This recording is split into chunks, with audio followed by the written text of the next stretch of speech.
Whoever remains silent shall be successful. Whoever adopts the policy of being quiet, whoever learns the art of not speaking, man samata. Samata is a verb.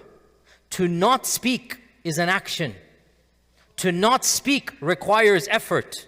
For many of us, not speaking requires much more effort than speaking. For many of us, to close our mouth requires a more jihad than opening the mouth and blurting things out. And our Prophet ﷺ reminded us, man samata naja. Memorize this beautiful hadith. And from this, obviously, it was the akhlaq of our Prophet ﷺ to maintain long periods of silence. He wouldn't speak frequently. He wouldn't constantly be talking. Simak ibn Harb says, I asked Jabir ibn Samura, did you sit with the Prophet ﷺ? Were you one of the Sahaba? Jabir is one of the younger Sahaba. He says, yes, I used to sit with the Prophet ﷺ. And وَكَانَ طَوِيلَ الصَّمْتِ قَلِيلَ الضَّحِكِ. He would be silent for a long period of time. And he would not laugh that much. And the Sahaba would be telling tales of their days of Jahiliyyah or saying something of poetry, and they would laugh in his presence, and he would sometimes smile listening to them. So he gives us a glimpse into the akhlaq of the Prophet ﷺ. He's with the Sahaba, he's listening to them, he's allowing them to be merry and happy. He himself is adopting longer periods of silence, and he's participating more with his presence and with his smiles. Aisha radiallahu anha, the Prophet ﷺ, she said that the Prophet ﷺ would speak in such a manner, if you wanted to count his words, you could do so. He would speak in such a manner, when he said something, if you wanted to just count on your fingers how much he spoke, you could do so. In other words, when he spoke, it was poignant, succinct, short, concise. It was to the point, and he didn't go longer and longer. And this has been a well-known characteristic of the people of wisdom and knowledge, even beyond our religion. It is a universal characteristic of wisdom, not just within our faith. Universal characteristic of being intelligent, that you diminish blabbering and speaking, and you speak only when you need to, and you choose silence over extra speech. One of the Sahaba said, when you see a person who has no love for this dunya and whose speech is very little, then accompany that person, for Allah has given him wisdom. When you see a person, he's not greedy for the dunya, he's not always running after this world, and you also find that he has little, qalila kalam, he doesn't speak that much about unnecessary things, then this is the person you should take as your friend. This is the person who's a wise person, benefit from his presence. Abdullah bin Mas'ud radiallahu ta'ala anhu said, إِيَّاكُمْ وَفُضُولَ الْكَلَامِ. I warn you from constantly talking. I warn you from unnecessary talk, because it is only enough, so it is sufficient, he said, not because. It is sufficient for a man that he conveys what he needs to and then is silent. It is sufficient for a man, he speaks what needs to be said and then doesn't go beyond this. And Abdullah bin Amr ibn al-As radiallahu ta'ala an, he said, leave and abandon that which has no benefit to you, and do not speak about an issue that does not concern you, and control your tongue and trap it more eagerly than you trap your gold and silver. Be careful about spending your tongue, he is saying, more eagerly than you're trapping your money. Make sure you keep your mouth shut more than you keep your wallet shut out of spending israf. This is a constant theme we find amongst the Sahaba and amongst the early scholars. And subhanAllah, just imagine how much trouble we would save ourselves if we only chose silence over speaking in anger, silence over speaking in haste, silence over speaking without choosing our words. Rarely will you be criticized for your silence. Sometimes you will, sometimes you must speak up. But generally speaking, you shall be criticized for speaking 9 times and criticized for silence 1 time. Generally speaking, your tongue and opening it will cause you much more distress than keeping your tongue silent. Subhanallah, one word that you say can break years of friendship.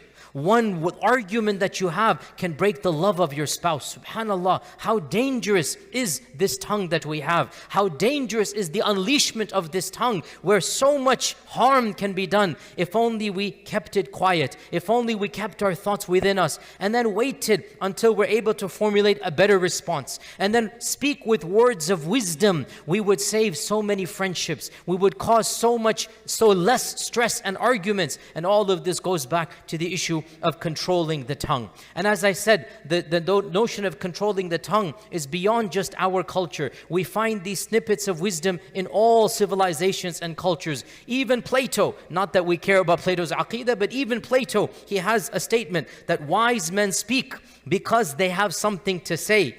Fools speak because they have nothing to say. Wise men speak because they have something to say. But when fools speak, is because they have nothing to say. They're just blabbering on and on. And one of the philosophers of the Western tradition, Francis Bacon, he said, silence is the sleep that nourishes wisdom. Silence is the sleep that nourishes wisdom. Meaning when you're silent, it allows time for tafakkur, for tadabbur, for contemplation, for minimizing your mistakes. And in fact, that is why in many, again, Eastern traditions, the notion of meditation requires what? Silence. Now, we don't have that version of meditation, but we do have something similar. Ibrahim ibn Adham, that famous scholar and ascetic, that famous worshipper, and that one of the greatest luminaries of his time, Ibrahim ibn Adham, he said, رَأْسُ الْعِبَادَةِ التَّفَكُّرُ وَالصَّمْتُ. The pinnacle of worshiping is to think a lot and to be quiet. The pinnacle of worship will be achieved when you think more than you speak, when you contemplate and you speak less, except he goes for the dhikr of Allah subhanahu wa ta'ala. So silence is one of the characteristics of virtue, especially when it comes to speaking of the matters of this world. And silence, by the way, is not just of the tongue. In our days, silence must also be used by our fingers, social media, Facebook, Twitter, writing an email. This too, silence. You have to think before you type. Think before you tweet. Think before you put a Facebook status up there. Think and do not ever write or tweet or speak in a state of anger. Calm down. Collect your thoughts. Think about the wordings you're going to use and then reply back. A saying goes, a fool by staying silent appears wise, and a wise man by constantly talking appears foolish. A fool, by staying silent, people might think you're wise. Khalas, you're going to give the false impression. But a wise man who constantly talks, he's going to appear to be foolish. The benefits of silence are many. Of them, you cultivate wisdom. It is a sign of Iman, because our Prophet ﷺ said, of the perfection of Iman is to leave that which is of no concern to you. It is a sign of good akhlaq. It is a mechanism of protecting one from hurting the feelings of other people.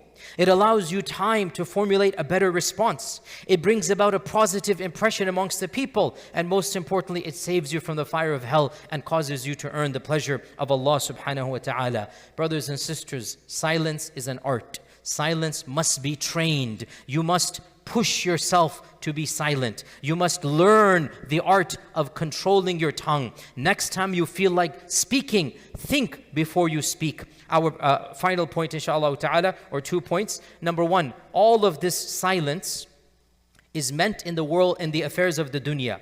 Ask for the affairs of the akhirah. Ask for dhikr of Allah and the Quran. Ask for maw'idah and preaching and teaching. Obviously, that is not the type of silence that we are talking about. Ibn Abdul Barr, the famous scholar, said that the kalam that comes in good from doing dhikr of Allah, from the reciting of the Quran, from doing good deeds, from preaching, from bringing people together and bringing reconciliation, this is much better than being quiet. So when you do say something to bring people together, their friendships are broken, you bring them together, dhikr of Allah, the Quran, this is not what we are talking about. And the second point, and the final point, inshaAllah ta'ala, is that, as Mu'adh ibn Jabal said, that كلم الناس قليلا وكلم ربك كثيرا.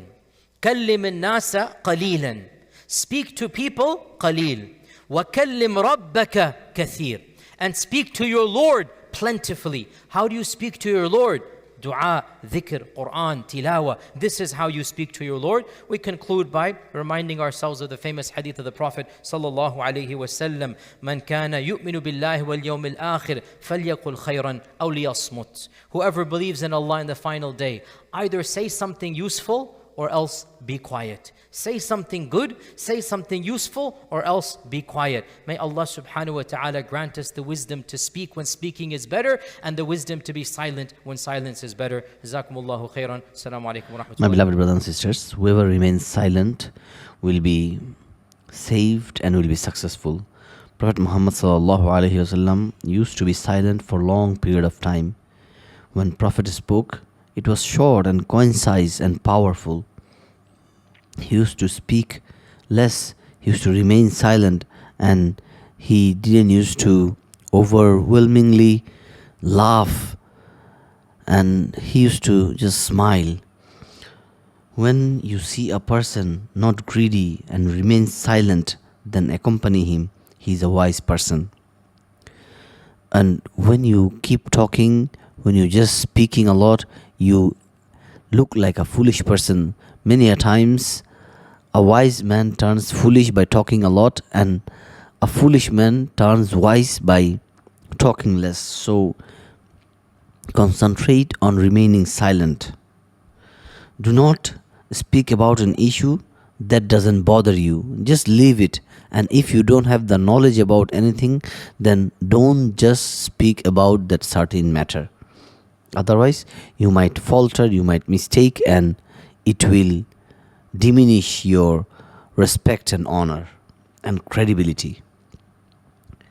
Your words can break people, it can break relationship, and it can cause chaos in the community.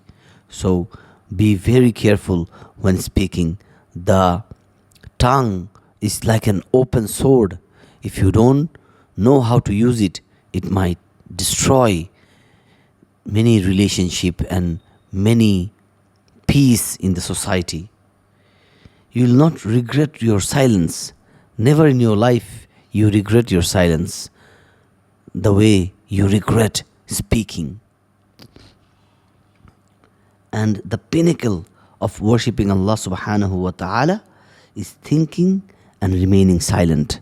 So learn this art of remaining silent, and Allah subhanahu wa ta'ala will make you wise. Allah subhanahu wa ta'ala will protect you. Allah will shower mercy and blessings in your life.